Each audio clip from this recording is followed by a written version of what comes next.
welcome to my place. I'm Pastor Corey.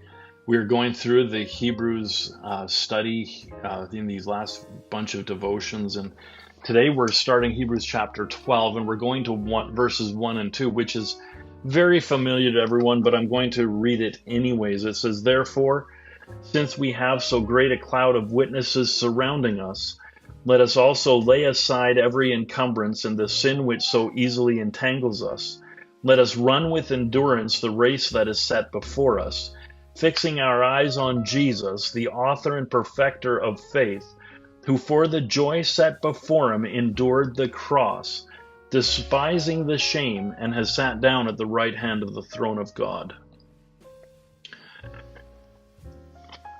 Therefore, since we have this cloud of witnesses, what are the cloud of witnesses? Well, they're the heroes of faith that have gone on before us. It's not just the ones that are listed in Hebrews chapter 11. Personally, I believe that my father and my grandfather on my mother's side and my grandmother and all the ones in history that are known men and women of God are in this cloud of witnesses cheering me on in my walk of life. And because of these heroes of the faith, and according to the writer of Hebrews, according to the ones that we have, or because of these ones that are in Hebrews 11, we need to remember the example that they set for us, the race that they run, and run our race without hindrances. We need to lay aside every obstacle and the sin which entangles us and run with endurance. So what are these obstacles? They're anything, yes, anything that distracts us from seeing Jesus. That could be your family. It could be the people that are around you. It could be your church. It could be whatever distracts you. And we're supposed to lay those aside. Anything that takes you away from fixing your eyes on Jesus. Now, I have received an experience back 10 years ago that defined my prayer life, and it defined my life, really.